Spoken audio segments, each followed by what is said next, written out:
புயல்தவக okay.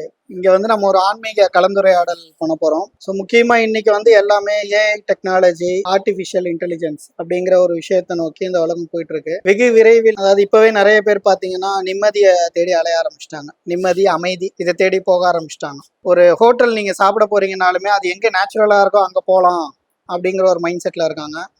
Resort book பண்ணா கூட அந்த வயல்வெளி சார்ந்ததோ இல்லைன்னா மரம் செடி கொடி எங்க நிறையா இருக்கு அப்படிங்கிற இடத்தெல்லாம் தேடி போக ஆரம்பிச்சிட்டாங்க. இதோடைய அவுட்கம் என்ன அப்படின்னா, எவ்வளோ வேகமாக நம்ம போகிறோமோ every action as an opposite reaction. So கடந்த 5 வருஷமா ரொம்ப வேகமாகவே ட்ராவல் பண்ணிட்டு இருக்கோம். இதுக்கு ஒரு பிரேக் போகிற விதமாக இன்னும் ஒரு 3 வருஷம் டவுன் த ட்ராக்ல வந்து எல்லாம் இப்போவே நிறையா இருக்குது. அந்த தியானத்தை தேடி அறையிறது, அமைதியை தேடி அறையிறது, இது எல்லாமே இப்போ நிறையா இருக்குது. அதே மாதிரி இப்போ வந்து ஒரு ஆன்மீக அலை அப்படிங்கிறது வந்து ரொம்ப ஜாஸ்தியாகவே இருக்கும். ஏன்னா மக்கள் எப்போ அந்த ப்ரெஷரை ஃபீல் பண்ணுறாங்களோ அப்போ பபுள் மாதிரி அதுலேருந்து வெளியில் வர்றதுக்கான வழி தேடுவாங்க. அது தேடும் போது ஆப்வியஸ்லி அவங்களுக்கு ஒரே ஆப்ஷன் தான் இருக்குது, அதுதான் வந்து டிவோஷனல். ஸோ அதை சார்ந்த உங்களுடைய கேள்விகளுக்கு வந்து இன்னைக்கு நான் பதிலளிக்க காத்துட்ருக்கேன். முருகனுடைய அருளால் கண்டிப்பாக அனைத்துக்கும் பதில் கிடைக்கும்னு நம்பலாம். புகழ்த்த வாழ்க குருஜி. எனக்கு என்ன சந்தேகம்னா, இப்போ நம்ம கோயிலுக்கு போகிறோம், போகும்போது கற்பூர ஆரத்தி காட்டும் போது கண்ணில் அப்படியே தண்ணியா ஊத்துது. ஒரு பக்கம் ஒரு மாதிரி சத்தமா சிரிக்கணும் போலவும் இருக்கு, ஒரு சில நேரத்தில் சத்தமா அழணும் போலவும் இருக்கு.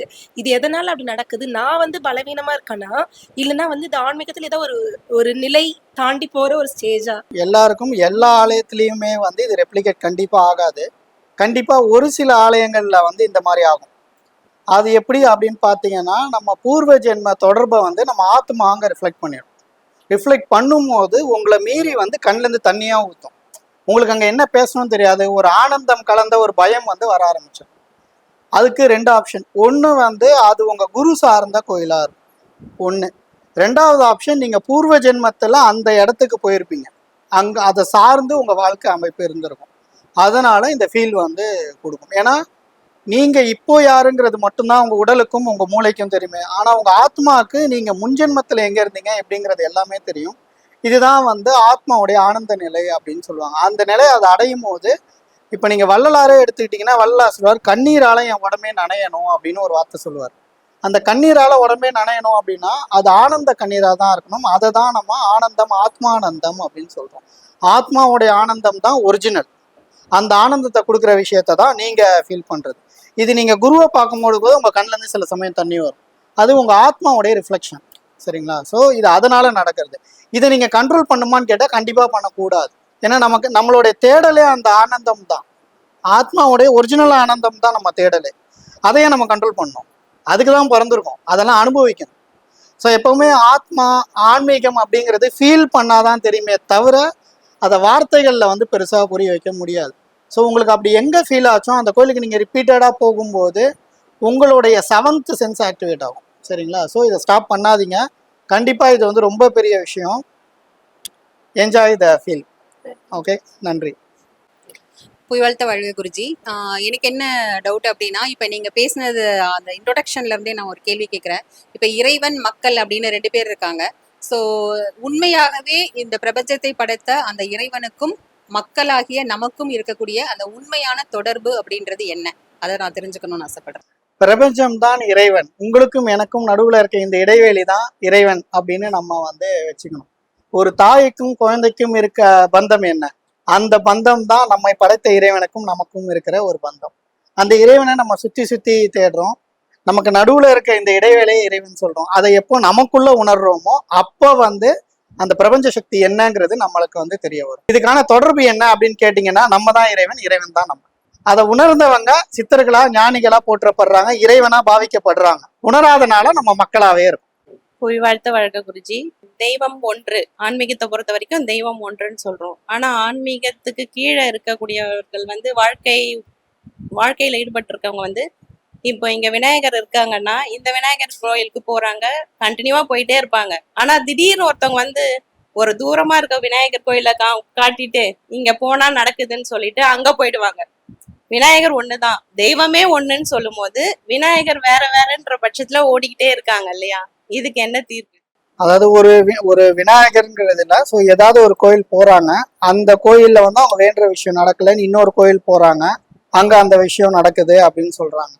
ஆனா ஒரிஜினாலிட்டி என்ன அப்படின்னா இங்க அவங்க ஒரு 10 மாசம் ஒரு கோயிலுக்கு போறாங்க, அங்க ஒரு வேண்டுதல் வைக்கிறாங்க. இன்னொருத்தர் சொல்லி 11வது மாசம் இன்னொரு கோயில் போறாங்க.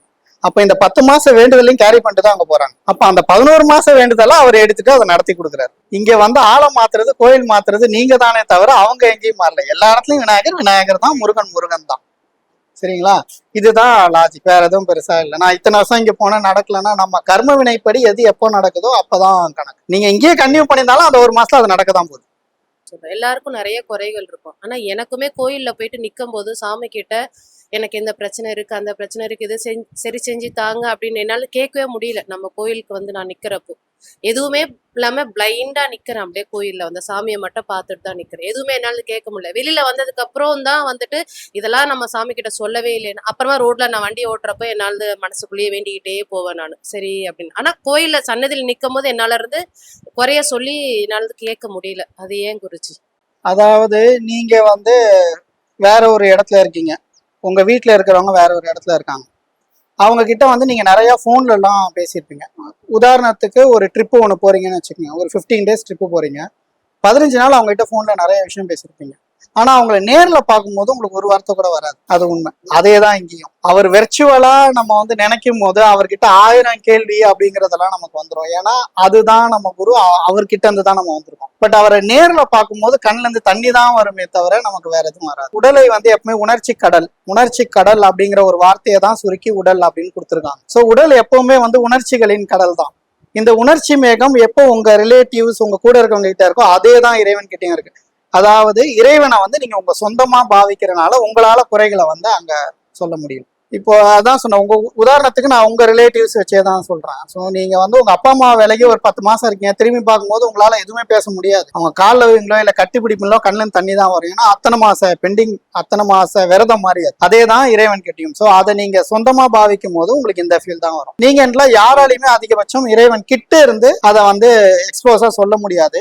இதுக்கு நான் சொன்ன ஒரு ரீசன். இன்னொரு ரீசன் ஆஸ் பர் சயின்ஸ் என்ன அப்படின்னா, எப்பவுமே கருவறையில இருந்து ஒரு செட் ஆஃப் வைப்ரேஷன் நம்மளை அட்டாக் பண்ணும். அந்த வைப்ரேஷன், அந்த பாசிட்டிவ் வைப்ஸ்க்காக தான் நீங்க அந்த கோயிலுக்கே போறீங்க. அது நம்மளை அட்டாக் பண்ணிட்டு நம்ம அந்த அப்சர்வேஷன்ல இருக்கும்போது நம்ம உடல், நம்மளுடைய சிந்தனை வந்து மாறிடும். ஆப்வியஸ்லி நம்ம கேட்க வேண்டியதை வந்து கேட்க முடியாது. அதுன்ட்டு இல்லை, நீங்க நிறைய குருமார்களை போய் பார்த்தாலும் அவங்க கிட்ட நீங்க கேட்க வேண்டியதை கேட்க முடியாது. சம்பந்தமே இல்லாம வேற ஏதாவது கேட்டு வருவீங்க, அதுக்கு அவங்க பதில் கொடுத்துருவாங்க. ஏன்னா அப்ப என்ன ஆகும் அப்படின்னா, குருவை பார்த்த சந்தோஷத்துல நீங்க இருக்கும்போது அந்த ஆத்மா அதோடைய கேள்வியை வந்து அங்க வச்சிருமே தவிர உங்க மூளையில இருக்க கேள்வியை அங்க கொண்டு வராது. அதை வந்து உணர்ச்சியை வந்து கண்ட்ரோல் பண்ணிடும். சரிங்களா? இதுதான் அதுக்கான பதில். இதுல ஏதாவது சந்தேகம் தான் நீங்க. அதுதான் எனக்கு இது வந்துட்டு இதுல நம்ம பைத்தியம் மாதிரி என்ன கேட்க போனோமே அதை கேட்கல, என்னவோ கேட்டு வெளில வந்துட்டோமே, வெளில வந்ததுக்கு அப்புறம் இதுதானே கேட்க போனோம், ஏன் நம்ம அதை கேட்காம வந்துட்டோம்னுட்டு என்னையே நிறைய இது வந்து ஒரு கருவறையுடைய மேஜிக்னே சொல்லலாம். கருவறை கன்ஸ்ட்ரக்ஷனுடைய மேஜிக். இது எல்லாருக்குமே இந்த மாதிரி நடக்கும். அதாவது 70% இப்படிதான் இருக்கும். கேட்கணும்னு போவோம். இப்போ அம்பாள் சன்னிதை பார்க்கணும், அம்பாள் அம்மா அப்படின்னு சொல்லி கையை தூக்குமே தவிர கண்ணில் தண்ணி வருமே தவிர நம்ம இதை தான் கேட்கணும் அப்படிங்கறதெல்லாம் அங்க தோணவே தோணாது. இது எனக்கு மட்டும் உண்டானது நான் இத்தனை நாள் நினைச்சிட்டு 70 to 75% ஆஃப் பீப்புளுக்கு வந்து இது ப்ராப்ளம்னு சொல்ல முடியாது. இதுதான் உண்மை. ஏன்னா நீங்க ஒரு வைப்ரேஷனை உங்க உடல் வந்து ஏத்துக்கிட்டே இருக்கு அப்படின்னும் போது பிரெயின் வந்து ஆஃப் ஆயிடும். அவ்வளவுதான். அந்த வைப்ரேஷன் நோக்கி நீங்க மூவ் பண்ண ஆரம்பிச்சிருவீங்க. ஸோ உன்னை பார்த்ததே எனக்கு பெரிய விஷயமான்ட்டு போயிருவீங்க கடைசியா. ஆனா நீங்க சொன்ன மாதிரி அந்த ஆறால இருந்து வெளியில வந்துட்டீங்க, ஸோ அந்த கோயில் சர்க்கிள் இருந்து வெளியில வந்துட்டீங்க அப்படின்னா நார்மல் பீப்புளா பிஹேவ் பண்ண ஆரம்பிச்சிடும். இவ்வளவுதான். இப்போ குரு பகவான் இருக்காங்க. குரு பகவானை பார்க்கும்போது ஸ்ட்ரைட்டா பார்த்து வணங்கணும்னு சொல்றாங்க. சனீஸ்வர பகவானை வந்து சைட்ல நின்று பார்த்து வணங்கணும்னு சொல்றாங்க. ஸோ இது எதனால? இது ஆக்சுவலா நவகிரகம் சார்ந்தது கிடையாது. நவகிரகம் வந்து நீங்க அவங்களே சுத்தி தான் நிற்பாங்க. நீங்க எங்கேருந்து வழிபட்டாலும் அவங்களுக்கு வந்து போயிடும். ஆனா தட்சிணாமூர்த்தி அப்படிங்கிற குருவை வந்து நேருக்கு வழிபடலாம் அப்படின்னா அதுவே வந்து தப்பு. ஆக்சுவலா குருவை வந்து நேருக்கு நேரு நீங்க பார்க்க கூடாது, இப்படி பார்க்கவே கூடாது.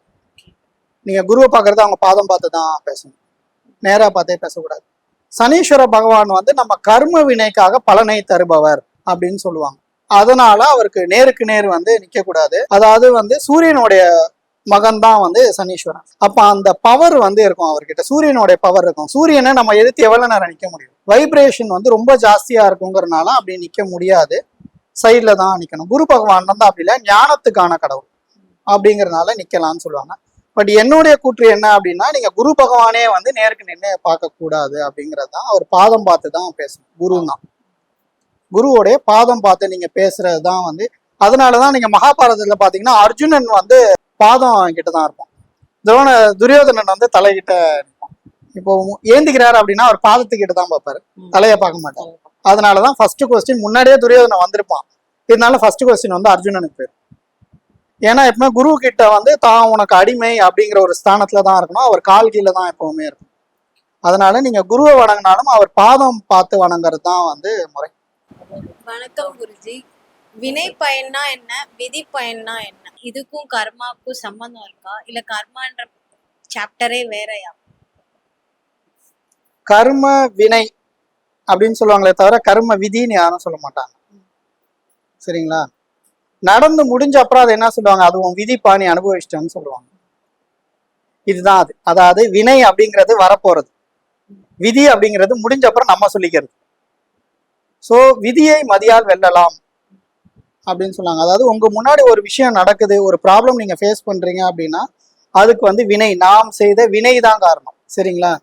பட் நீங்க வந்து ஒரு டிசிஷன் எடுக்கிறீங்க, அந்த வினையை கொண்டு வந்து நிறுத்துறது உங்க கர்மா, ஆனா அதுக்கு முடிவு எடுக்க போறது நீங்க தான்.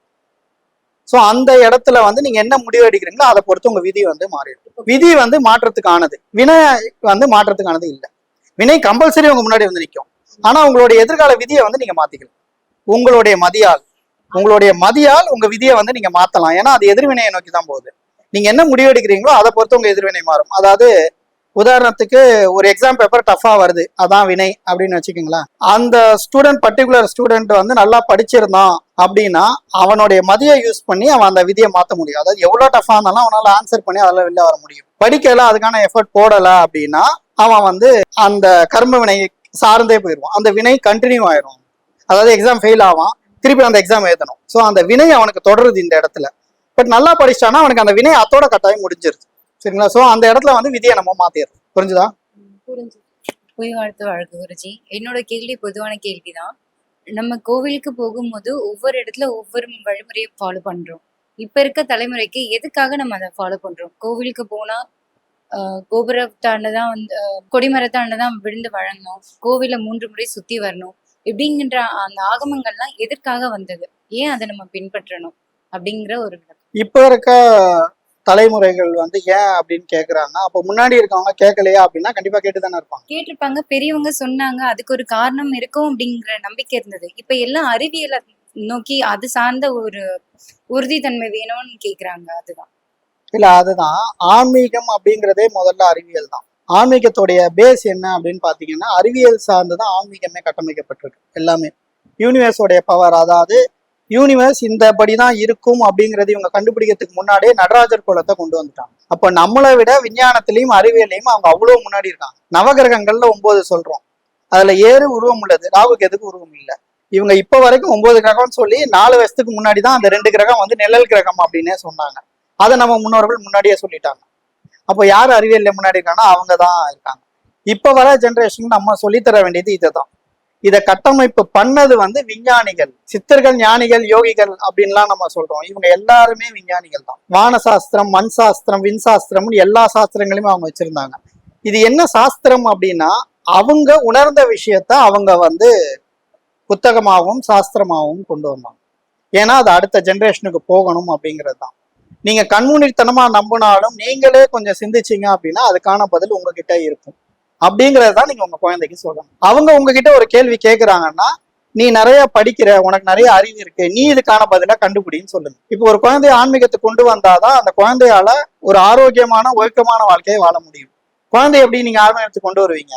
கோயிலுக்கு போனா போக மாட்டான், கோயிலுக்கு போனா இந்த கேள்வியெல்லாம் கேட்பான். ஆனா அந்த கேள்விக்கான பதில நீ கண்டுபிடி அப்படின்னு சொன்னா அவனுக்கு அப்பதான் இது எல்லாமே புரிய வரும். நீங்களும் அதை கண்டுபிடிச்சாதான் உங்களுக்கும் இதெல்லாம் புரிய வரும். ஸோ ஆன்மீகம்ன்றது உண்மையிலேயே அறிவியல் தான். விஞ்ஞானிகள், ஞானிகள்ங்கிறது விஞ்ஞானிகள் தான். அவங்க இதெல்லாம் வந்து சும்மா பண்ணலை. இது எல்லாத்துக்கு பின்னாடியும் ஒரு சயின்ஸ் ரீசன் இருக்கு. யாரு கேட்டாலும் அந்த குழந்தைய அதை கண்டுபிடிக்க சொல்லணும். இப்போ அவங்களுக்கு நிறைய டெக்னாலஜி இருக்கு, அவங்களால கண்டுபிடிக்க முடியணும். அப்படி இல்லைன்னாலும் நீங்க உங்க குருமார்கள் கிட்ட கேட்டு அதுக்கான பதில வந்து அவங்களுக்கு சொல்லணும். அப்படி நம்ம பண்ணாதான் வரப்போற ஜென்ரேஷன் வந்து நிறைய கோயிலுக்கு வருவாங்க. ஓகேங்களா? இது உங்க கேள்விக்கான பதிலா இருந்தாலும் இன்னொரு விஷயம் என்ன அப்படின்னா, நான் ஏற்கனவே நம்ம இந்த செஷன் ஆரம்பிக்கிறதுக்கு முன்னாடி சொல்லியிருந்தேன், இனிமே வந்து ஆன்மீக அலை இருக்கும், நிறைய பேர் வந்து கோயிலை தேடி வர ஆரம்பிச்சிருவாங்க. அது இப்பவே வந்து இருக்கு. நீங்க ஒரு 10 வருஷத்துக்கு முன்னாடி திருவிழாவில் இவ்வளவு கூட்டம் பார்த்திருப்பீங்கன்னா இருக்காது. பிரதோஷத்துக்கு இவ்வளவு கூட்டத்தை பார்த்திருப்பீங்கன்னா இருக்காது. ஆனா யூனிவர்ஸ் இஸ் கெட்டிங் சேஞ்ச். அந்த ஆறா வந்து சேஞ்ச் ஆகுது. இதனுடைய விளைவா இப்ப எல்லாமே ஆன்மீகம், கோயில், குருமார்கள் எல்லாத்தையுமே தேடி சுத்த ஆரம்பிச்சிட்டாங்க. பிகாஸ் ஒரு மனுஷனுடைய ஆறா மாறினா அது அவனுக்கு ஆரோக்கியம். யூனிவர்ஸோடைய ஆறாவே மாறுது அப்படின்னும் போது எல்லாருக்குமே அந்த ரிஃப்ளெக்ஷன் வந்து இருக்கும். எல்லாமே ஆன்மீகத்தை நோக்கி ஈர்க்கப்படுவாங்க. ஏன்னா இப்ப எல்லாருக்குமே இது ஒரு அறிவியல் அப்படிங்கிறது தெரிய ஆரம்பிச்சிருச்சு. ஸோ அவங்கள ஆராய்ச்சி பண்ண விடுங்க, அடுத்த ஜென்ரேஷன் ஆராய்ச்சி பண்ணட்டும். அவங்க ஆராய்ச்சி பண்ணாதான் இது வந்து அறிவியலுங்கிறத அவங்க உணர்வாங்க.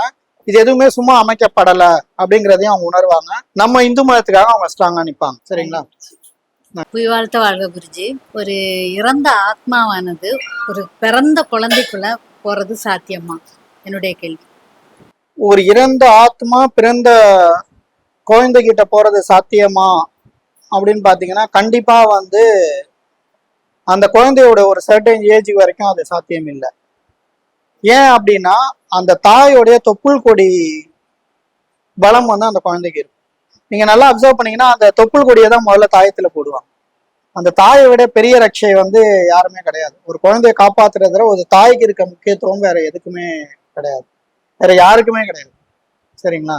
இப்போ வந்து இந்த ஆத்மாக்கள் அந்த குழந்தைக்குள்ள போகுமான்ற கேள்விக்கு வந்து இந்த ரட்சை இருக்கிற வரைக்கும் அது வந்து பாசிபிள் இல்லை. இன்னொன்னு வந்து ஒரு குழந்தை 5 வயசுக்கு அப்புறம் தான் தான் யாரு அப்படிங்கிற ஃபீலுக்கே வந்து வரும். 3 வயசு வரைக்கும் அந்த குழந்தைக்கு வந்து கள்ளக்கபடம் இருக்காது. குழந்தைக்கு கள்ளங்கபடம் ஒரு 3 வயசு வரைக்கும் பெருசாலாம் இருக்காது. அதுக்கப்புறம் தான் வருவாங்க. இப்போ ஒரு ஜாதகமே நீங்க அந்த குழந்தைக்கு எப்ப பாப்பீங்கன்னா 7 வயசுக்கு அப்புறம் தான் பார்க்கணும். 7 வயசுங்கிறதே நான் கம்மியா தான் சொல்றேன். 10 வயசுக்கு அப்புறம் தான் நீங்க ஜாதகமே எதுனா ஜாதகமே பார்க்கணும். இப்போ அது எல்லாமே மாறி போச்சு. தான் யாருன்னே தெரியாத குழந்தை மேல இன்னொரு ஆத்மாவால போக முடியாது. ஏன்னா அந்த குழந்தை அது வரைக்கும் தெய்வீகத்தை, அந்த தொப்புள் கொடியிற வரைக்கும் தெய்வீக தொடர்புலயே அந்த குழந்தை இருக்கும். அதனாலதான் பிரம்மர் விஷ்ணுடைய தொப்புள் கொடியில இருந்து தான் வந்திருப்பார். பிரம்மர் தான் ஒரு கரு ஃபார்ம் ஆகிறதுக்கான அதிபதி. பிரம்மத்துவம், அதுதான் பிரம்மத்துவம். ஒரு கரு உருவாகிறது தான் பிரம்மத்துவம். சரிங்களா? அந்த குழந்தை அந்த ஆறால இருக்கிற வரைக்கும் கண்டிப்பா எந்த நெகட்டிவும் உள்ள வராது. இறந்த ஆத்மாக்கள் உள்ள வர முடியாது. நீங்க நல்லா அப்சர்வ் பண்ணீங்கன்னா குழந்தைங்க தூக்கத்துல வந்து சிரிக்கலாம் செய்வாங்க, திடீர்னு சிரிப்பாங்க, திடீர்னு ஏதாவது வேணும்னு கேட்பாங்க, கொஞ்ச நேரம் சும்மா சுத்திட்டு இருப்பாங்க, திடீர்னு அந்த அம்மா எனக்கு இதை பண்ணி கொடு அப்படின்வாங்க. இதெல்லாம் எதனால நடக்குது அப்படின்னா அவங்கள சுத்தி இருக்க அந்த தெய்வீக ஆத்மாக்கள் வந்து அவங்களை ட்ரிகர் பண்ணும். இதை கேட்கவே அதை கேட்கவே அப்படிங்கறத வந்து ட்ரிகர் பண்ணும். தெய்வீக ஆத்மாக்கள்னு சொல்லிட்டேன் யாருக்குனாவே. இறந்த ஆத்மாக்களால அது பண்ண முடியாது. அவங்களுமே அந்த சர்டன் பீரியட் வரைக்கும் அந்த குழந்தைகிட்ட வர முடியாது. கொஞ்ச காலத்துக்கு வந்து அது தெய்வீக ஆத்மா. அதான் சொல்றேன், அந்த தொப்புள் கொடி இருக்கிற வரைக்கும் தெய்வீக ஆத்மா தொடர்புலதான் அந்த குழந்தை இருக்கும். வேற யாருமே கிட்ட போக முடியாது. ஏன்னா அந்த குழந்தைக்கு தான் யாருங்கிறதே தெரியாது. அது ஒரு குழந்தையா தான் பிஹேவ் பண்ணும். அதாவது இதை எப்படி சொல்லலாம் அப்படின்னா விலங்குகள் அப்படின்னு சொல்லுவாங்க. அந்த விலங்குகளுக்கு வந்து டெஃபினிஷன் தான் தெரியாது, பகுத்தறிவுலாம் கிடையாது. அதே மாதிரி அந்த குழந்தைங்களுக்கு அப்ப பகுத்தறிவுலாம் கிடையாது. தீலை கழிச்சா சுடுங்கிறதெல்லாம் அதுக்கு தெரியாது.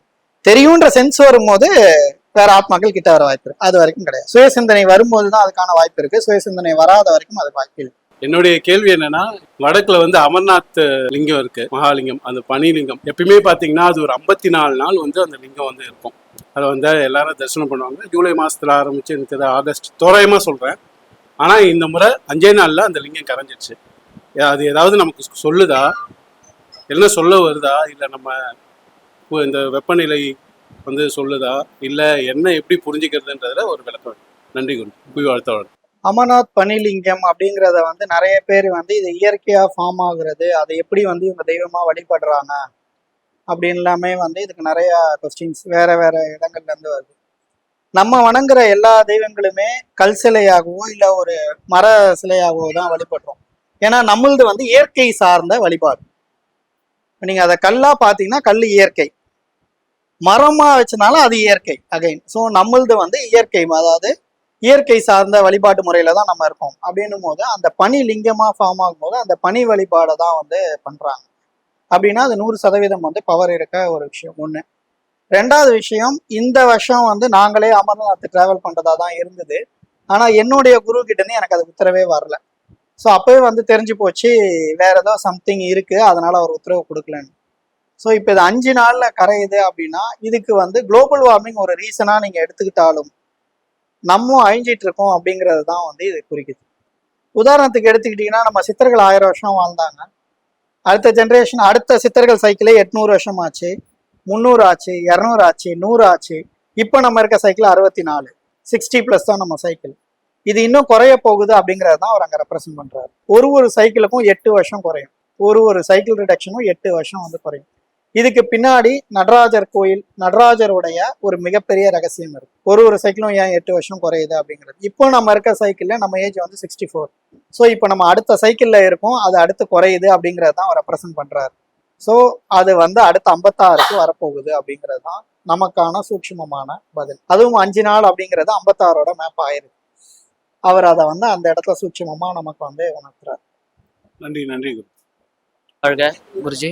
இப்போ அரியும் சிவனும் ஒண்ணுன்றாங்க, அதோட உண்மையான தத்துவம் என்ன, அதுக்கான விளக்கம் வேணும். சிவனும் வந்து அறியாதவங்க வாயில வந்து மண்ணு அப்படின்னு சொல்லுவாங்க.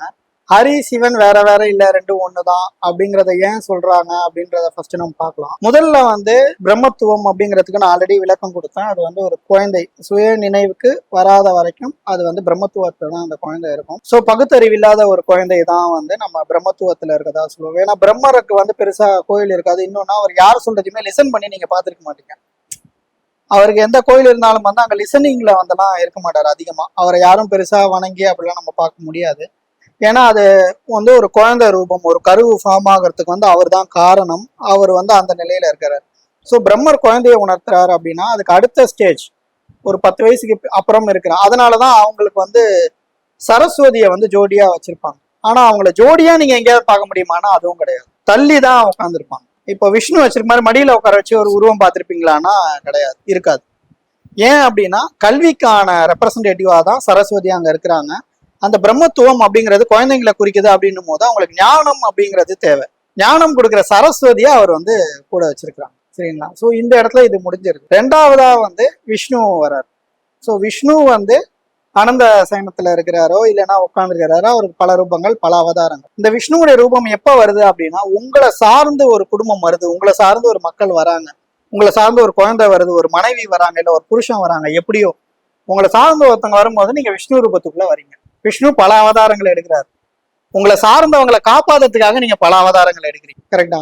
இப்ப மனைவி அப்படின்னா புருஷன் வராங்க, அது வரைக்கும் வந்து அவங்களுக்கு அது பெரிய கன்சர்ன் கிடையாது. புருஷவங்க வரும்போது அவங்கள காப்பாத்துற ஒரு ஃபீல் வந்து உங்களுக்கு இருக்கும். அதுக்காக வந்து சமைக்கணும், சமையல்காரங்க அப்படிங்கிற ஒரு அவதாரம் வந்து எடுக்கிறீங்க. சரிங்களா? 1. குழந்தைங்களை பார்க்கும்போது தாய் அப்படிங்கிற ஒரு அவதாரத்தை வந்து எடுக்கிறீங்க. 2. இந்த மாதிரி 4-5 நம்ம சொல்லிட்டே போகலாம். அவங்களுக்கு பணிவிட செய்யறதுல இருந்து அந்த வீட்டை காப்பாத்துறதுக்காக வேலைக்கு போறதுல இருந்து நிறைய விஷயம் வந்து பண்றோம். இன்க்ளூடிங் ஃபினான்ஸ் மேனேஜ்மெண்ட் லேடிஸ் தான் வச்சிருந்தாங்க. இதை குறிக்கிற வகையில தான் விஷ்ணு பக்கத்துல லக்ஷ்மி தான் இருப்பாங்க. லக்ஷ்மி தான் பணத்துக்கான கடவுளா நம்ம சொல்றோம். அந்த இடத்துல சரஸ்வதி இல்லையே, லக்ஷ்மி தானே இருக்காங்க. ஏன்னா அந்த இடத்துல ஏர்னிங் ரெப்ரசன்டேட்டிவாவும் லேடிஸை தான் வச்சிருக்காங்க. அதாவது சேவிங்ஸ் அப்படிங்கிறது வந்து லேடிஸ் பண்ணணும் அப்படிங்கிறது தான் அந்த இடத்துல வந்து ரெப்ரசன்ட் பண்ணுது. ஜென்ஸ் எவ்வளவு சம்பாதிச்சாலும் லேடிஸ் தான் வந்து அந்த. அதே மாதிரி ஆண்களை நம்ம சும்மா சொல்ல முடியாது. அவங்களுக்கான அவதாரங்கள் நிறைய இருக்கு. வேலைக்கு போகணும், குடும்பத்தை காப்பாற்றணும், அப்படி அந்த வேலை இல்லைன்னா அவங்க அடுத்த இதை பார்க்கணும். ஸோ விஷ்ணு வந்து பிரபஞ்சத்துல இருக்க எல்லாருமே குழந்தைகளா எடுத்துக்கிறாங்க. இப்போ விஷ்ணுவும் சிவனும் ஏன் ஒண்ணு அப்படின்னு சொல்றாங்கன்னா, ஒரு வாழ்க்கை ஃபுல்லா நீங்க கர்ம வினையில செய்யற பாவம் தான் உங்களை அடுத்த பிறவிக்கு கொண்டு போகுது. அந்த அடுத்த பிறவை நிர்ணயிக்கிறவர் வந்து சிவன் தான். அப்ப இவங்க 2 பேருமே வந்து சமமான ரோல் தானே பிளே பண்றாங்க. இவரு கணக்கு எடுக்கிறாரு, கணக்கு எடுத்து கணக்கு அங்க ஒப்படைக்கிறாரு. இவனுடைய லைஃப் டைம்ல இவன் இத்தனை பேரை காப்பாத்தணும், காப்பாத்தவன் இதெல்லாம் பண்ணியிருக்கான் அப்படிங்கிற லைஃப் சைக்கிள் ஃபுல்லா இவர்கிட்ட இருக்கு. எண்டு ஸ்டேஜ் வயது முதிர்ந்த பிறகு சிவன் மட்டும் ஏன் வந்து தன் உடம்புல பாதியை வந்து சக்திக்கு தராரு.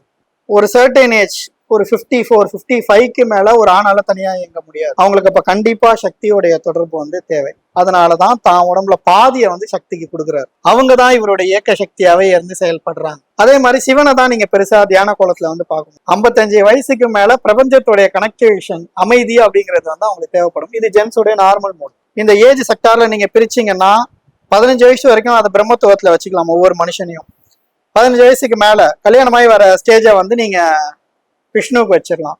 கடைசி ஸ்டேஜ் 55+, 60+ வரும்போது அது சிவனுடைய ரேஞ்சுக்கு வச்சுக்கலாம். ஏன்னா 60 வயசுக்கு மேலதான் தான்ற ஒரு அகந்தை இருக்காது. தான் பண்ண கர்ம என்னெல்லாம் நம்மளை அடிக்குதுங்கிறத அப்பதான் ஒரு மனுஷன் கணக்கு போடுவான். அது வரைக்கும் கணக்கே போட மாட்டான்.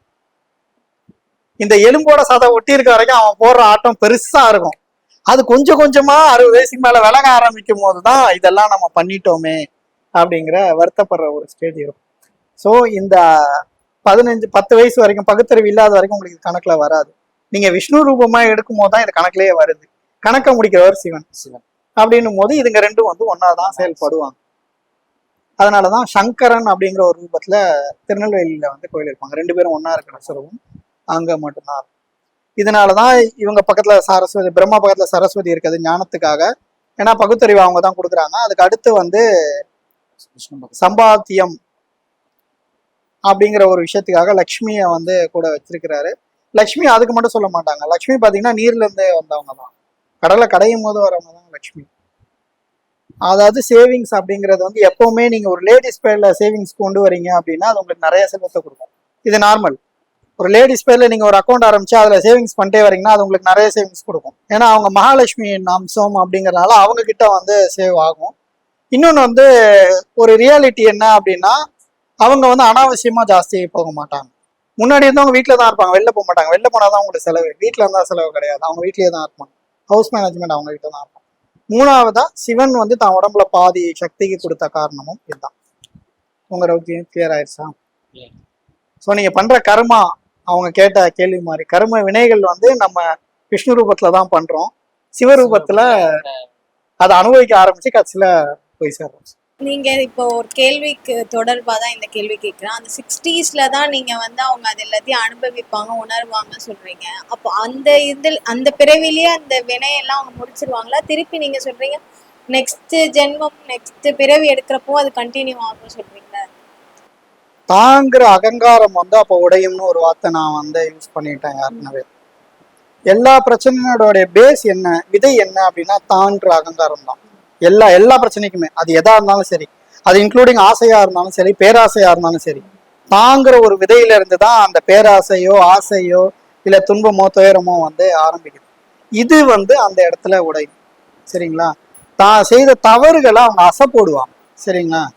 ஸோ நம்ம இதெல்லாம் பண்ணிட்டோமே, இதை பண்ணாம இருந்திருக்கலாமேன்ற உணர்வு வந்து அவங்களுக்கு அப்பதான் வரும். ஏன்னா அந்த உடம்புல இருக்க பலம் சக்திங்கிறது வந்து அவங்களுக்கு கம்மியாகுது. அந்த சமயத்துல அதை சிந்திக்கிறாங்க. அந்த கர்ம வினைக்கான பலனை அவங்க அனுபவிக்காங்களா அப்படின்னா அது எல்லாருக்குமே நடக்காது. பட் நடந்தது, அவங்க அனுபவிச்சாங்க அப்படின்னா அவங்களுக்கு வந்து அதுக்கேற்ற மாதிரி அடுத்த பிறவி வந்து இருக்கும். சரிங்களா? புய்வாழ்த்த வாழ்க குருஜி. கடவுள், பாசிட்டிவ் வைப்ஸ், கோயிலுக்கு போனா நம்ம எல்லாம் பண்றோம், அதெல்லாம் கரெக்ட். இந்த கடவுளை முதல்ல யாரு கண்டுபிடிச்சது? இந்த பாசிட்டிவ் வைப்ஸ், இந்த ப்ரொசீஜர்ஸ் இதெல்லாம் எப்படி வந்தது?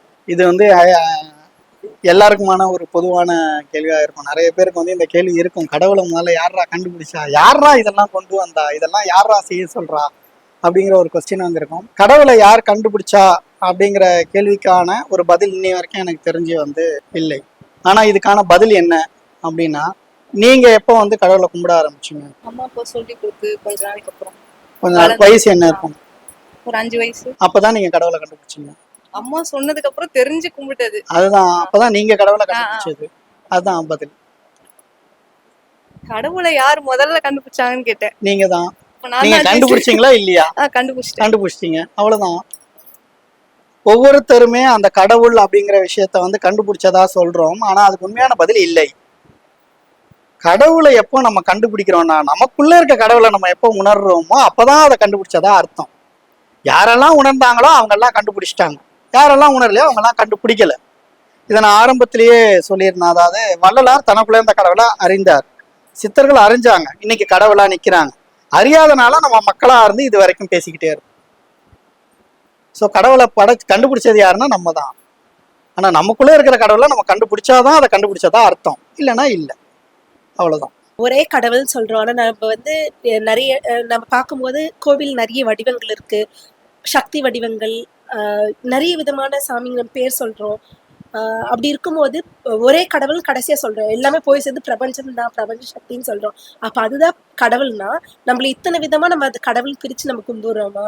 இது கடைசியா எப்படி அது ரீச் ஆகுறோங்கிறது கேள்வி.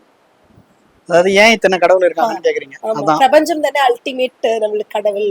அப்படி இருக்கும்போது பிரபஞ்சம் கான்செப்ட் விட்டுருங்க, ஏன் இத்தனை கடவுள் அப்படிங்கிறது தான் அவங்க கேள்வி. கரெக்டா? அப்படி சொல்லலாம். ஏன் இத்தனை கடவுள்? யூனிவர்ஸுங்கிறது ஒன்று தானே, அதை பிரதிபிம்பம் பண்ணுறது தான். அப்புறம் ஏன் இத்தனை கடவுள்? உங்களுக்கு வந்து ஒருத்தர், நீங்கள் ஒரு கஷ்டமான சூழ்நிலை ஒருத்தர் 1 லட்ச ரூபா கொடுப்பாரு, கொடுத்துருக்காருன்னு வச்சுக்கோங்க, அவரை நீங்கள் மறந்துடுவீங்களா? மறக்க மாட்டேங்க. ஒருத்தர் உங்கள் உயிரை காப்பாற்றுறாரு, ஏதோ ஒரு சுச்சுவேஷன், ஒரு ஆக்சிடென்ட் ஆக போகுது, டக்குன்னு ஒருத்தர் கையை பிடிச்சி இப்படி இழுக்கிறார், ஆமாம் இந்த சைடு பஸ் அப்படியே போகுது, அவர் மறந்துடுவீங்களா? மறக்க மாட்டேன். உங்கள் குழந்தை படிப்புக்கு வந்து ஒருத்தர் சப்போர்ட் பண்ணுறாரு, அவரை மறப்பீங்களா? ஒருத்தர் உங்களுக்கு வேலை வாங்கி தரார், மறப்பீங்களா? ஒரு மனுஷியாக பிறந்த உங்களுக்கும் ஒவ்வொருத்தருக்குமே நிறைய பேருடைய உதவி வந்து தேவைப்படுது. எப்பவுமே உதவி செஞ்ச யாரையுமே வந்து நம்ம மறக்கக்கூடாது. சனாதானம்ங்கிறது நன்றி உணர்வோடு இருக்கிறது தான் சனாதானம். அதை பேஸ் பண்ணி தான் இந்த மதமே வந்து ரன் ஆகுது. இப்போ அந்த மாதிரி ஒரு மனிதனுக்கு வந்து உதவி செய்ய இத்தனை பேர் இருக்கிறாங்க அப்படின்னும் போது நம்மளுடைய முன்னோர்களை நீங்கள் கணக்கில் எடுத்தீங்கன்னா அந்த மாதிரி உதவி செஞ்சவங்கள தான் இப்போ வந்து கடவுளாக வச்சுருக்காங்க. ஒரு குலதெய்வம் அப்படிங்கிறது அந்த குலத்திற்கு ஏதாவது ஒரு ரூபத்தில் உதவி செஞ்சவங்களா இருப்பாங்க. ஒரு புலிகிட்ட இருந்து காப்பாற்றிருக்கலாம், அந்த ஊரை வெள்ளத்துலேருந்து காப்பாற்றிருக்கலாம், ஒரு மெசேஜ் பாஸ் பண்ணி காப்பாற்றிருக்கலாம். இது எல்லாமே நடந்திருக்கும். இப்போ கூட சமீபத்தில் ஒரு நியூஸ் பார்த்துருந்தேன். ஒரு கப்பல் வந்து மூழ்கிருச்சு கடலில். அந்த கேப்டன் வந்து கீழே இருந்து மேல் ஃப்ளோர் வரைக்கும் எல்லாருக்குமே அந்த மெசேஜ் கொடுக்குறாரு. அவரை வந்து இன்னைக்கு அவ்வளோ கொண்டாடுறாங்க. அவருக்கு ஒரு சிலையெல்லாம் வச்சுருக்காங்க. இது காரணம் என்ன? ஒரு உதவி செஞ்சிருக்கிறார். இங்கே நம்ம வந்து நிறைய மனிதர்களுக்கே உதவி அதாவது சிலை வைக்கிறோம். நிறைய அரசியல்வாதிகளுக்கு நீங்கள் சிலை வச்சிருக்கிறீங்க, சரிங்களா? நம்மளுடைய பாரம்பரியம், நம்மளுடைய கலாச்சாரத்தை கொண்டு வரத்துக்கு நமக்கு இவ்வளோ பேர் தேவைப்பட்டாங்க. நம்ம முன்னோர்கள் நம்மளுடைய இப்போ நீங்கள் இன்னும் சிம்பிளாக சொல்லணும் அப்படின்னா, உங்கள் அப்பா அம்மா வந்து வணங்குறீங்க, ஓகே. உங்கள் தாத்தா பாட்டியை ஃபோட்டோ வச்சு அவங்களுக்கு வந்து பித்ருக்களுக்கான விஷயங்களை வந்து பண்ணுறீங்க. அதுக்கு முன்னாடி ஒரு ஜென்ரேஷன் இருக்குது. ஸோ இவங்களுடைய சப்போர்ட்னால தான் இன்னைக்கு நீங்கள் நிற்கிறீங்க. அதே கான்செப்ட் தான் இங்கேயும். இவங்க எல்லாருடைய ஃப்ரேம் ஒர்க்கில் தான் வந்து நம்ம இருக்கோம். ஒருத்தர் வாழ்கிறதுக்கே இத்தனை பேருடைய உதவி தேவைப்படுது. இப்போ நீங்கள் வாழ்கிறதுக்கு கண்ணுக்கு தெரிஞ்சு இத்தனை பேர், கண்ணுக்கு தெரியாமல் எவ்வளோ பேர் உதவி செய்கிறாங்க. மரம் ஆக்சிஜன் கொடுக்குது, நீங்கள் திருப்பி அதுக்கு கார்பன் டை ஆக்சைடு கொடுக்குறீங்க. அந்த மரத்தை இன்னைக்கு நம்ம இறைவனாக வணங்குறோம், கரெக்டாக இல்லையா? மரத்தை வணங்குறீங்கல்ல, துளசியை வணங்குறீங்க, வேப்ப மரத்தை வணங்குறீங்க, ஆலமரத்தை வணங்குறீங்க, வில்வ மரத்தை வணங்குறீங்க. ஏன்னா அது நமக்கு உதவி செய்யுது அப்படிங்கிற ஒரு விஷயத்துக்காக தான் வணங்குறாங்க. இப்போ நீங்கள் வந்து விநாயகர் அப்படின்னு எடுத்துக்கிட்டிங்கன்னா, விநாயகர் வந்து எல்லா ஆத்தங்கரையிலையும் இருக்கார். இதுக்கு நமக்கு சொல்லப்பட்ட விஷயம், தான் தாய்மாரியே ஒரு பொண்ணு வேணும் அப்படிங்கிறதுக்காக தான் அவர் எல்லா ஆத்தங்கரையிலையும் இருக்கிறார் அப்படின்னு வந்து சொல்லிடுது. ஆனால் ஒரிஜினலாக அது பொய். தான் தாய் போலவே தான் எல்லாரையும் பார்க்குறேன், அவங்கள நான் காக்கிறேன் அப்படிங்கிற ஒரு வாக்குக்காக தான் அவர் எல்லா குளக்கரையிலையும் பெண்களை காப்பாற்றுற விதமாக இருக்கிறார். இதுதான் உண்மை. ஏன்னா தாயை வந்து அவருக்கு தாயை காப்பாற்றுறதுக்கு தான் அவர் பிறந்தது. இந்த மாதிரி வந்து இது ஒரு உதாரணம். இந்த மாதிரி நம்மளுடைய ஃப்ரேம் ஒர்க், நம்மளுடைய விவசாயம் சொல்லி கொடுத்தவங்க, நமக்கு வந்து வாழ்வாதாரத்தை சொல்லி கொடுத்தவங்க அப்படிங்கிற நன்றி விசுவாசம் தான் நம்ம சனாதனம்னு யாருக்குமே சொல்லியிருக்கேன். அந்த நன்றி மறவாம தான் நம்ம எல்லாரையுமே வணங்கிட்டு இருக்கோம். எல்லை காவல் தெய்வம் அப்படிங்கிறவங்க அந்த எல்லையவே வந்து காப்பாத்திட்டு இருக்காங்க. They are like a soldiers. அவங்க வந்து சோல்ஜர்கள், வீரர்கள். அவங்கள வணங்குறது தப்பில்லை. ஏன்னா அவங்க இல்லைன்னா நம்ம நிம்மதியா தூங்க முடியாது. அதனாலதான் நம்ம எல்லை காவல் தெய்வங்கள்னு வச்சு வணங்கிட்டு இருக்கோம். ஓகேங்களா? ஸோ இது எல்லாத்துக்கு பின்னாடியுமே வந்து ஒரு உண்மையான கதைகள் இருக்கும். இது எல்லாத்தையும் நம்ம ஆராய்ச்சி பண்ணால் ஈஸியாக கண்டுபிடிச்சிடலாம், சரிங்களா? ஸோ இத்தனை உருவங்களும் இத்தனை வழிபாடுகள் முறைகளும் இருப்பதற்கான காரணம் வந்து அதுதான். நம்ம வழிபாட்டு முறைகள் எல்லாமே வந்து பின்னாடி பலருக்கு பயன்படுற மாதிரி தான் பண்ணியிருப்பாங்க. நீங்கள் ஒரு பூஜை பண்ணுறீங்க அப்படின்னா அது சாதாரணம் கிடையாது. ஒரு மாலை வாங்குவீங்க, ஒரு வெத்தலைப்பாக்கு பழம் வாங்குறீங்க, தேங்காய் வாங்குறீங்க, ஒரு நைவேத்தியம் பண்ணுறீங்க, அரிசி வாங்குறீங்க, நெய் வாங்குறீங்க, இவ்வளவு பண்ணுறீங்க, விறகு எடுக்கிறீங்க, அடுப்பு, பாத்திரம் எல்லாமே. இது பின்னாடி ஒரு பெரிய ஃபேமிலி வாழுது இல்லை. நிறைய பேருக்கு இதுக்கு வந்து அமௌண்ட் வந்து போகுதா இல்லையா? நீங்கள் அந்த ஒரு உதாரணத்துக்கு ஒரு திருவிழா பண்ணுறோம், ஏன் இவ்வளோ பிரம்மாண்டமாக பண்ணணும்? அந்த பூ யாரோ பண்ண விவசாய பூ வந்து நமக்கு இங்கே வருது, அது மூலியமா அங்கே அவர் வாழ்றாருல. இந்த மாதிரி வாழ்வாதாரங்கள் எல்லாம் பேஸ் பண்ணி தான் இது எல்லாமே வந்து அமைக்கப்பட்டது. கோயில் இல்லாத இடத்துல குடியிருக்காத அப்படின்னு சொன்ன ரீசனுமே அதுதான், சரிங்களா? ஸோ உங்களுக்கான பதில், இவங்க எல்லாருமே நமக்கு மறைமுகமாவோ இல்லை நேர்முகமாவோ உதவி செஞ்சிருக்காங்க. அதுக்கு நன்றி விசுவாசமாக தான் நம்ம இன்னும் வந்து அவங்கள வணங்கிட்டு இருக்கோம். அதுதான் பல ரூபங்களில் வந்து இருக்கு. இதை யூனிவர்ஸோட கனெக்ட் பண்ணோம்னா யூனிவர்ஸ் டைரக்டாக நமக்கு சப்போர்ட் பண்ணாது. இப்போ உபதேசம் வாங்குறீங்க அப்படின்னா ஒரு குரு ரூபத்தில் தானே வந்து பண்ணுறாங்க. யூனிவர்ஸ் நேராக உங்களுக்கு பண்ணுதான் இல்லை. ஆனால் உங்களுக்கு சிக்னல் மட்டும் கொடுக்கும். யூனிவர்ஸ் டைரக்டாக உங்களை டவுட்டை வந்து யூனிவர்ஸ் கிரியேட் பண்ணாது, சிம்டம்ஸ் கொடுக்கும். ஸோ அதுக்கு வந்து ஒரு உருவம் தேவை. அந்த உருவமாக தான் இவங்க எல்லாருமே இருக்காங்க. ஸோ இதுக்கும் அதுக்குமான கனெக்டிவிட்டியும் இதுதான். இவ்வளோ தெய்வங்கள் நமக்கு ஏன் இருக்கு அப்படிங்கிறது காரணமும் இதுதான். என்ன கொஸ்டின்னா, இப்போ தசாவதாரம்ங்கிறது விஷ்ணுவோடது தான். ஸோ அப்படி இருக்கும்போது நம்ம விஷ்ணு பகவானை மட்டும் கும்பிட்டாலே எல்லாமே 10 அவதாரத்தையும் நம்ம கும்பிட்ட மாதிரி தானே. அது தனித்தனியாக கும்பிடணும் அப்படி என்ன சொல்றது தெரியல குருஜி.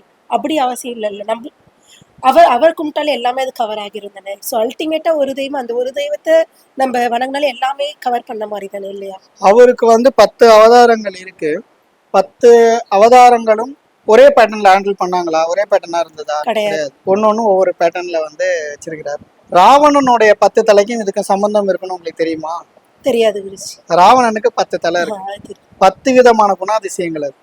இவருக்கு 10 அவதாரங்கள் இருக்கு. 10 விதமான குணாதிசயம் கொண்ட அவதாரங்கள். எந்த குணாதிசயம் நமக்கு தேவையோ அந்த ரூபத்துல அவர் வழிபட்டுக்கணும். ஏன்னா ஒரு மனிதன் அந்த 10 குணாதிசயத்தை சார்ந்துதான் இருப்பான். நீங்க அந்த 10 தசாவதாரத்தை எடுத்து பாத்தீங்கன்னா ஒன்னொன்னு ஒரு குணாதிசயத்தை குறிக்கும். ராவணனுக்கு 10 தலை சொன்ன 10 தலை கிடையாது. 10 விதமான குணாதிசயங்களாம் ஒரே நேரத்துல வச்சிருப்போம். அது யாராலையுமே சாத்தியம் கிடையாது. நம்ம ஒரு விஷயத்தை யோசிக்கும்போது இன்னொரு விஷயத்துக்கு போக மாட்டோம். ஆனா அவரால் 10 விஷயத்தை யோசிக்க முடியும். 10 குணாதிசயங்கள் அவர்கிட்ட இருக்கு. அதனாலதான் இந்த 2 10லயே வந்து மேட்ச் ஆகும். ஸோ இப்போ எனக்கு வந்து உக்ரசாமி தான் பிடிக்கும். ஏன்னா 5 பேர்லாம் ஒரே மாதிரி கிடையாது. அதில் ஒவ்வொருத்தருக்கும் ஒவ்வொன்று பிடிக்கும். ஒரு மனிதன் வந்து கோபமா இருக்க சமயத்துல நரசிம்மரா தான் இருப்பான். சரிங்களா? சமயோஜித புத்தியா அவன் செயல்படும் போது அவன் கிருஷ்ண ரூபத்துல இருக்கான். அப்பா அம்மாவாக்கு தான் வேதம், வைஃப் தான் எல்லாமே அப்படிங்கும் போது அவன் ராம ரூபத்துல இருக்கு.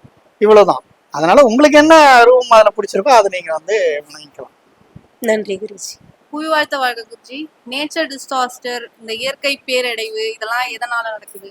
சாமி, அதாவது கடவுளின் சாபத்தினாலன்னு சொல்றாங்க, இல்ல சயின்டிபிக்காவும் சொல்றாங்க. நம்ம எதை நேச்சுரல் டிசாஸ்டர்ஸ் ஏன் நடக்குது? அதான கேள்வி.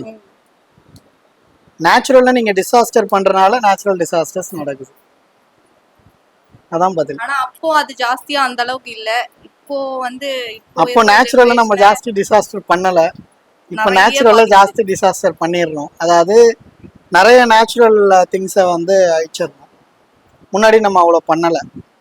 இப்போ வந்து நம்ம அதை ஜாஸ்தி அழிக்கிறனால அது ரிவர்ஸ்ல நம்மளை அழிச்சிட்டு இருக்கு. Every action as an opposite reaction. நீ என்ன பிரபஞ்சத்துக்கு கொடுக்குறியோ அதுதான் நமக்கு கிடைக்கும். நம்ம அதை ஃபுல்லாக டெஸ்ட்ராய் பண்ணிட்டோம். ஸோ யூனிவர்ஸ் வந்து அதை நமக்கு திருப்பி கொடுத்துருது. அதனால தான் டிசாஸ்டர்ஸ் வந்து இப்போ ஜாஸ்தியாக இருக்கு. புவி வாழ்த்து வாழ்க குருஜி. மொழியை கண்டுபிடிச்சது யாரு? அதுக்கு வடிவமைச்சது யாரு? மொழியை கண்டுபிடித்தது யார்? அதற்கு வடிவம் கொடுத்தது யார்? இது வந்து ஒரு தேவை சார்ந்து நடந்த விஷயங்கள் தான். அதாவது ஒரு ஹியூமன் கிரியேச்சர் ஃபார்ம் ஆகும்போது அதுக்கு அடுத்தடுத்து அந்த சைக்கிளிக் வந்து மாறுது. நமக்கு வந்து எண்ணங்கள் அப்படிங்கிற ஒரு விஷயங்கள் வந்து திணிக்கப்படுது. முதல்ல பகுத்தறிவுங்கிறது இல்லை, பட் ஆராசன்சி இருக்குங்கிறத அப்சர்வ் பண்ணுறாங்க. அதுக்கப்புறம் ஒருத்தர் பேசிக்கிறது வந்து சைன் பாஷையாக தான் ஃபர்ஸ்ட் இருந்தது. பட் அதுவுமே வந்து புரிய வைக்க முடியல. அப்போ வந்து ஒரு சைக்கிளிக்காக நடக்கும்போது நம்மளுடைய சித்தர்களால் கொண்டு வரப்பட்டது தான் இந்த லாங்குவேஜ். அது ஃபஸ்ட்டு வந்து டோன் லாங்குவேஜ் தான். இந்த டோன்னா நீ இதை பண்ணணும், இந்த டோன்னா நீ இப்படி பண்ணணும் அப்படிங்கிற டோன் லாங்குவேஜ் தான் இருந்தது. அதுக்கப்புறம் படிப்படியாக தான் பரிணாமம் வந்தது. பட் இதுக்கு வந்து ஒரிஜினாலிட்டியாக என்ன பதில்னா, ஒரு ஆத்மா வந்து இந்த பூமியில் பிறப்பெடுக்கும் போது, முக்கியமாக மனிதனாக பிறப்பெடுக்கும் போது, அந்த குழந்தை எப்போ பேச ஆரம்பிக்குதோ அப்போ அந்த மொழியை அது கண்டுபிடிச்சது. எப்போ எழுத ஆரம்பிக்குதோ அப்போ அது எழுத கண்டுபிடிச்சதா அர்த்தம். ஏன்னா அதுக்குள்ளே இருக்க அந்த ஆத்மா தான் அதை கண்டுபிடிச்சது. ஸோ யூனிவர்ஸாக இதை ஒரு ஆக்டிவிட்டியாக தான் கொண்டு வந்து பண்ணாங்க. இது ஒருத்தர் பண்ணாரா அப்படின்னா அப்படி கிடையாது. இது குரூப் ஆஃப் பீப்புள்ஸ். அதனால தான் வேரியஸ் லாங்குவேஜஸ் இருக்கு, வேரியஸ் ரிட்டன் இருக்கு. இது ஒருத்தரே கண்டுபிடிச்சிருந்தா உங்களுக்கு காமனாக ஒரே லாங்குவேஜ் தானே இருக்கணும். இது ஒருத்தராக கண்டுபிடிக்கல. அந்தந்த ஊர் அந்தந்த இடத்துக்கு ஏற்ற மாதிரி அவங்க வந்து அந்த ஒரு குரூப்பாக சேர்ந்து ஒன்று அவங்க கம்யூனிகேஷனுக்காக கொண்டு பண்ணிட்டாங்க. இது நம்மளுடைய எண்ணங்கள் நினைவுகள் சார்ந்தது தான். சரிங்களா? ஆக்சுவலாக எந்த லாங்குவேஜுக்குமே வந்து கடவுள் அப்படிங்கிற ஒரு விஷயம் கிடையாது. இது செட் ஆஃப் பீப்புளாக கிரியேட் பண்ணாலும் இதை எக்ஸ்போஸ் பண்ணி கொண்டு போனது வந்து முருகன் தான். ராமருடைய கால் தடம் படாத இடம் இந்தியாவில் இல்லை அப்படின்னு சொல்லுவாங்க. ஆக்சுவலாக முருகனுடைய ரூபம் இல்லாததான் தமிழ்நாட்டில் கிடையாது. இப்போ ஒரு இடத்துல முருகனை வைக்கிறாங்க, ஒரு இடத்துல இப்போ சித்தர்கள் ஜீவ சமாதி பார்த்தீங்கன்னா நிறைய இடத்துல இருக்கும். ஒரே சித்தருக்கே நிறைய இடத்துல இருக்கும். அவங்க அங்கே போய், அதாவது இப்போ ராமகிருஷ்ண பரமஹன்சர் ஒரு மடத்துக்கு போறார். அவர் இறந்த பிறகு அவருக்கு ஒரு சிலை அங்கே வைக்கிறாங்க.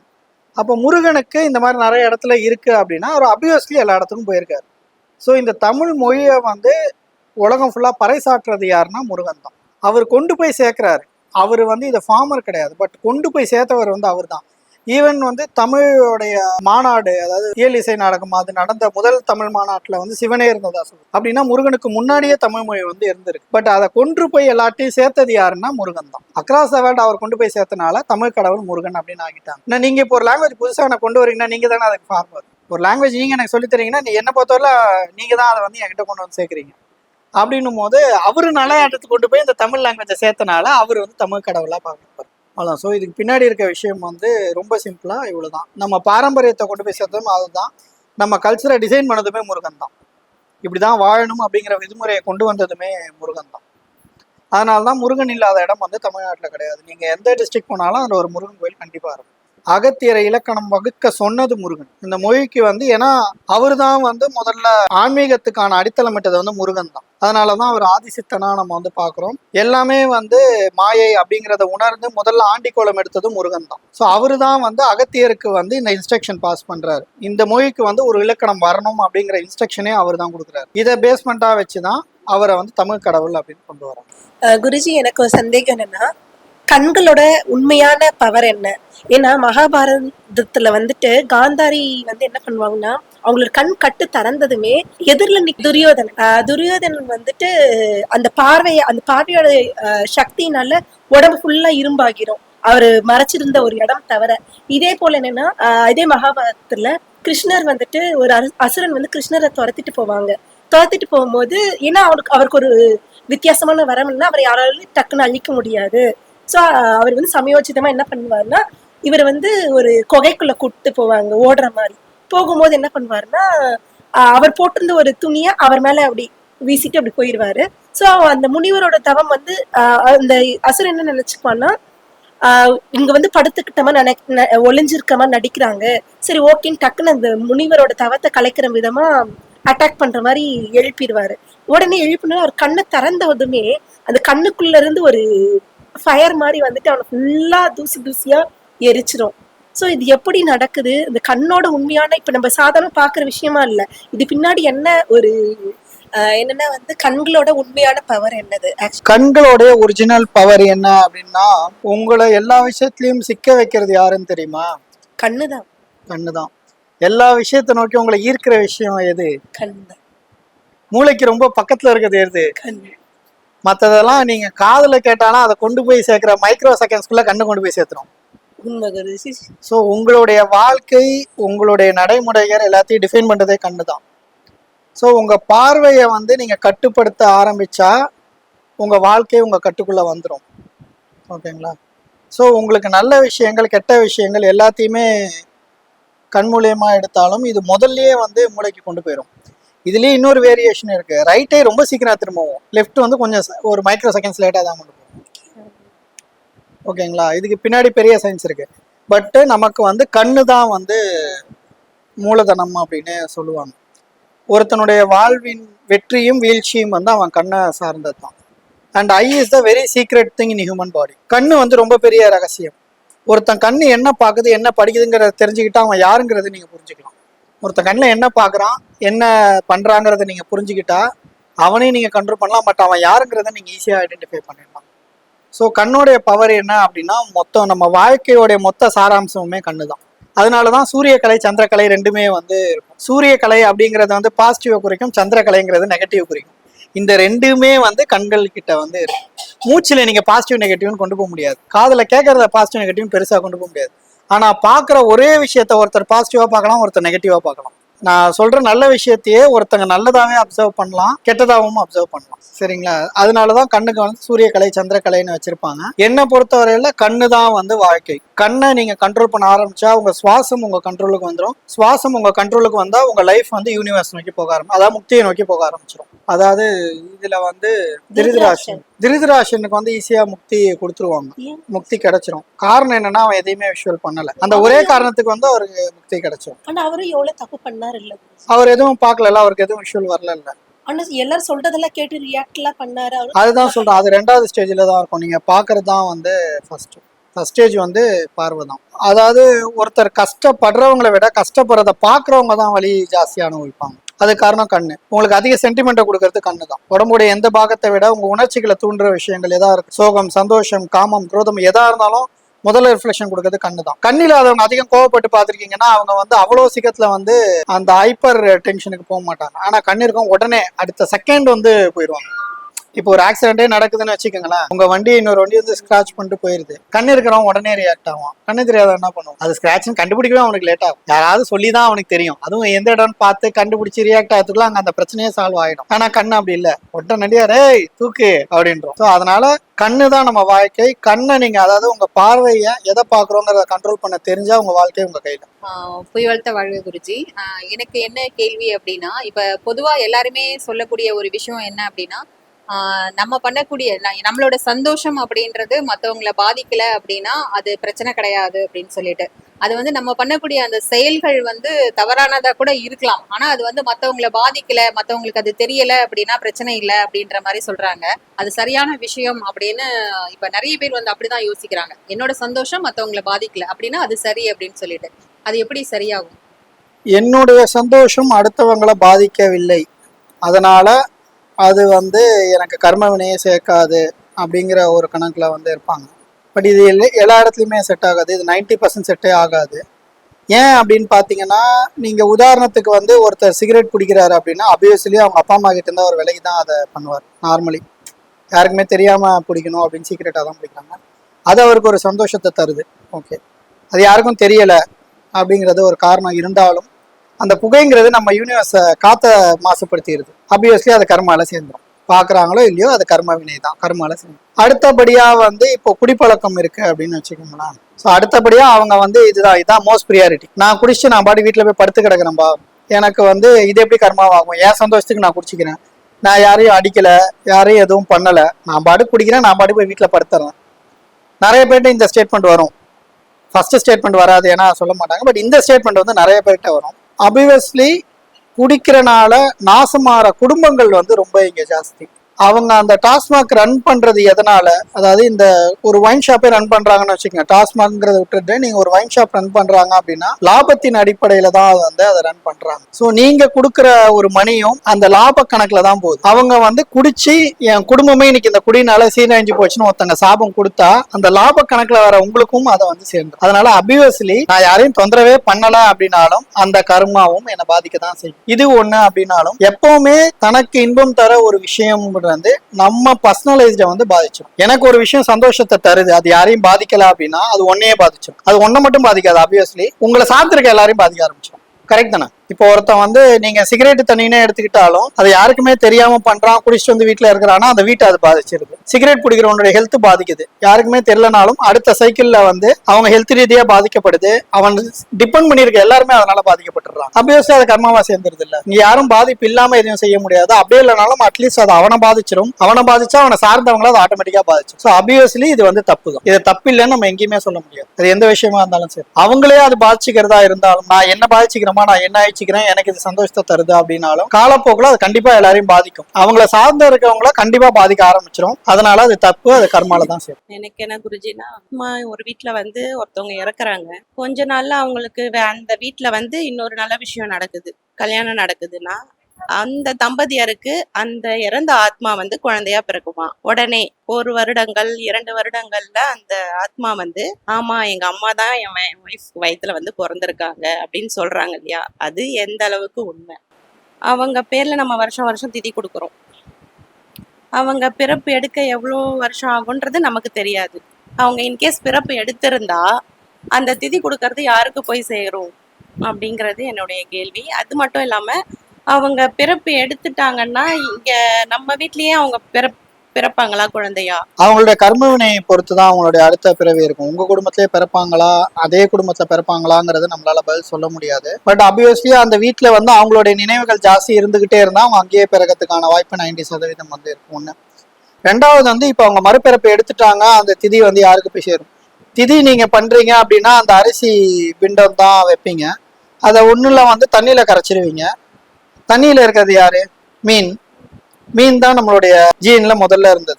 இந்த உலகத்துல முதல்ல பிறப்பெடுத்தது வந்து மீன் தான். ஆப்வியஸ்லி அது உங்க முன்னோர்களுக்கு போயிருது. இந்த காரணத்தினாலதான் பிண்டத்தை வந்து தண்ணியில கரைப்பாங்க. ஆத்துல குளத்துல எல்லாம் ஏன் கரைக்கிறாங்கன்னா நம்மளுடைய ஆதி மூலம்ங்கிறது மீன் தான் நம்மளுடைய முதல் பிறப்பு. அதனாலதான் விஷ்ணுவோடைய அவதாரமே மச்ச அவதாரமா இருக்கும். ஓகேங்களா? ஸோ அது அங்கே போய் சேருது. அப்படி இல்லைன்னா காக்காக்கு வச்சிடுறீங்க. ஏதோ ஒரு பிறவில ஏதோ ஒரு ஜீவனத்துக்கு வந்து அது போய் சேர்ந்துடும். அவ்வளவுதான். ஸோ இது அங்கே அவங்க அடுத்த பிறப்பு எடுத்துட்டு அவங்கள போய் சேருமானா அவங்கள போய் சேராது. ஏதோ ஒரு ஜீவராசிக்கு வந்து அது புண்ணியமா போய் சேர்ந்துடும். அவ்வளவுதான். புயழ்த்த வாழ்க குருஜி. இப்போ இவங்க கேட்ட அதே கொஷின் மாதிரி தான் எனக்குமே டவுட்டு. இப்போ ஒரு 7 வயசுல ஒரு குழந்தையோட அம்மா இறந்துடுறாங்க. இப்போ அந்த பையனுக்கு வந்துட்டு 40 வயசு 45 வயசு ஆகுது. இன்னமும் வந்துட்டு அந்த அம்மா வந்துட்டு அந்த குழந்தையோட நினைவா அந்த வீட்டில் இருப்பாங்களா? அந்த ஒரு ஆத்மா அப்படியே இருக்குமா?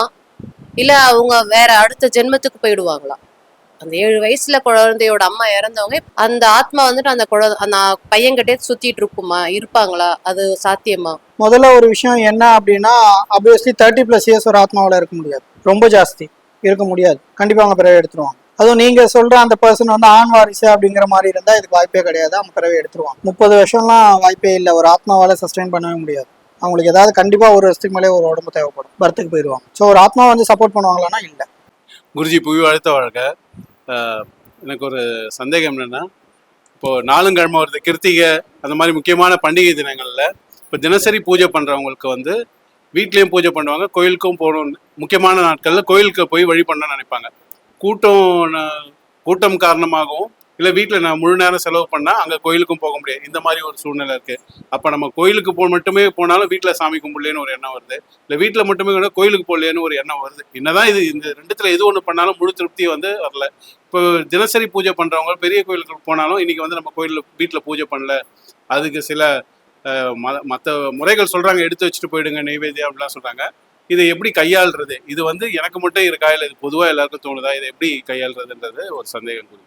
வீட்டுல விக்கிரகங்கள் இல்ல, விக்கிரகங்களை வச்சுட்டீங்க அப்படின்னா அந்த விக்கிரகங்கள் வந்து உங்களுக்கு குழந்தையா மாறிடும். அது குழந்தையா மாறினதுனாலதான் உங்களுக்கு வந்து என்ன பிரச்சனை வரும்னா, நம்ம அங்க நைவேத்தியம் பண்ணலையே, நம்ம அவங்களை கவனிக்கலையே அப்படிங்கிற ஒரு குழந்தைய வீட்டுல வச்சா உங்களுக்கு எப்படி தோணும்? அந்த குழந்தைக்கு நம்ம சாப்பாடு செய்யலையே அப்படிங்கிற ஒரு ஃபீல் வரும். ஆனா போட்டோவா இருக்கிற வரைக்கும் அந்த ஃபீல் நமக்கு பெருசா வராது. ஆனா ஒரு சின்ன விக்கிரகம் இருந்தாலும் நமக்கு அந்த ஃபீல் அது கொடுத்துரும். ஏன்னா இட் ஹாஸ் அ ஸ்ட்ரக்சர்.